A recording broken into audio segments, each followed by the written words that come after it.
James, how would you describe your focus, maybe your confidence, your intensity coming into this game after the 7-game series against Oklahoma City that was so tough for your team? We had to turn the page, and I think we did a really good job of that.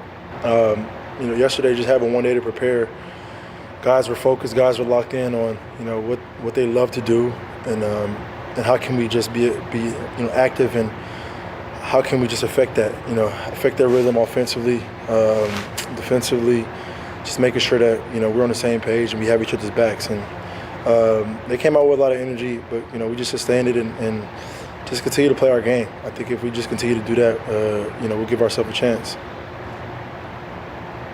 Greg Bailey. Hey, James, maybe along those lines, what kind of mindset did you bring in to be so aggressive early at both ends of the court, and what kind of tone do you think that set for you guys tonight? You talking about individually or as a team?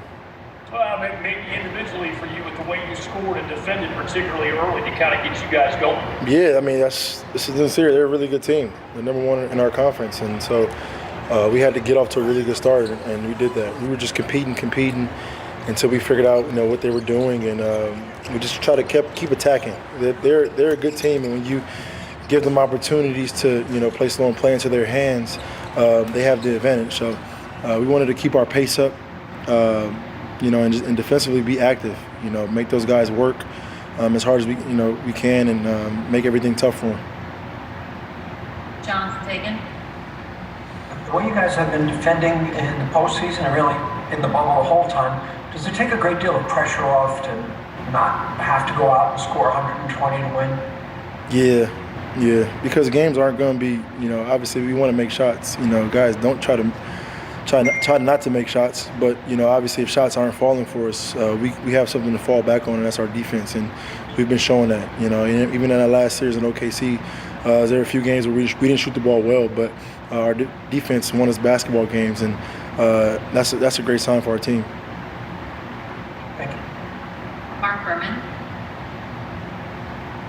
James, I know it can be a long series, but can a game one like this set the tone for a series? It sets the tone, but it's only one game. It's only one game, and we got to watch film. And the playoffs is about making adjustments. I'm sure we're gonna make adjustments. They're gonna make adjustments, and we got to get ready for game 2. Get that. We got to be even better game 2 because the principles and the schemes and all that stuff ramp up. So guys got to be even more engaged. Tim McMahon. James, what is Eric Gordon's willingness to take a challenge on LeBron and PJ's willingness to take a challenge on AD do for you guys defensively? Everything, and then we switch a lot too. So it's obviously those two guys played extremely well defensively. Eric got it going offensively, but it's our entire team. We got to take on a challenger, whoever in front of us that has the ball, to make sure we're able to guard the ball as best as we can. And then the weak side is we can't rely on our weak side. We got to be able to make sure we protect the ball first, and then our weak side is just extra. They're our backbone. So it starts off with Eric and PJ, but then whoever gets switched on, those two great players, you got to be ready to guard the ball first. Dan Wilkie. Hey James, people spend a lot of time kind of along those lines talking about how small supposedly you guys are, but you guys are all pretty strong. In a series like this, how does that strength matter? It seemed like tonight there were a bunch of times when PJ was able to body, yourself was able to body, Eric was able to kind of go physically with them in just terms of just brute strength. I don't know why people keep saying we're small. Like, I don't care if you're 7 feet. If you don't have heart, it doesn't matter. If you don't have dog in you, it doesn't matter. So we got guys that are able to switch and play different positions and guard each different guys on the court. So it doesn't matter how tall you are. If you have the heart and you're a competitor, you can be out there on the court. Kim Davis. Hey James, PJ said when we talked to him yesterday that some of the keys are going to be matchups, how you guys switch, and how you communicated. All those things that play into the kind of defense you guys play tonight. Yeah, that's going to be our defense every game. Making sure we communicate on our switches, that helps us be in positions to be able to rebound the basketball. It's extremely important that we communicate because, we're smaller as far as height-wise, so we have to be positioned well to rebound the basketball as a team. So that's the first point of our defense is communicating, switching, and then knowing where our help is and making sure we're in position to rebound the basketball when a shot goes up. So and we've been doing that, even last series and then tonight. So we just got to carry that, and we got to be even better because they're going to be more aggressive in game 2. Mark Medina.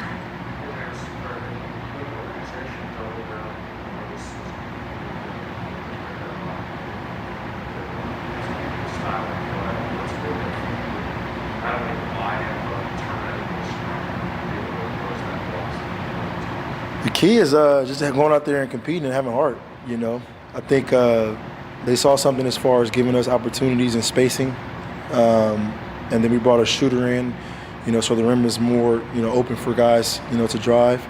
But all that being said, I think where we're great at is our defense, and offensively we can score with the best of them, but defensively I think we found it, and if we can continue to just guard and lock in on our defensive coverages, then the plan worked. But I got more than more confidence in our guys, man. We work our butts off and we compete, and that's all you can ask for from the team. Brian Mahoney. James, when you said a couple minutes ago that you got to have dog in you, what is that exactly? How do you what do you find that? You got to be a competitor. You got to take on a challenge. Everything isn't going to be great every single night, every possession. Sometimes you're going to struggle, sometimes you're going to be playing well. But I think if you got that competitive spirit and you have the will to want to get things done, then that makes up for anybody that's tall, that's 7 feet. We'll take 2 more. Adam Spolin. James, what did you see from the group that was on the floor when he went to the bench in the third when you guys expanded the lead from 3 to 15? We got stops. And guys, were in attack mode. I think Eric got it going, which helped us a lot, But our defense, they give the number 1 team in the West under 100 points. That's good defense, but we got to be even better. Like I said, game 2 is going to be a lot of adjustments, and we got to be ready for it, and we got to be prepared for it, and try our best to keep guarding like that each possession. And last one, Brian Smith. James, how confident is this team right now, coming off the tough OKC series, having this game 1 win, and knowing where you believe you stand in the NBA? Our confidence never changes, win or lose. You just sometimes you lose and you don't play well, but our confidence never changes. We have confidence in each other, and we keep that encouragement up throughout the course of games. Encouraging guys to shoot, encouraging guys to be aggressive, defensively having each other's backs. And I think once it's contagious. Once we feed that energy off to each individual guy, that gives you the confidence to go out there and just play you and be free. And I think that's in each and every one of our guys. We have that, and this playoffs has been showing. So tonight is only 1 game. Watch film tomorrow and be ready for game 2. It's the 33rd time they've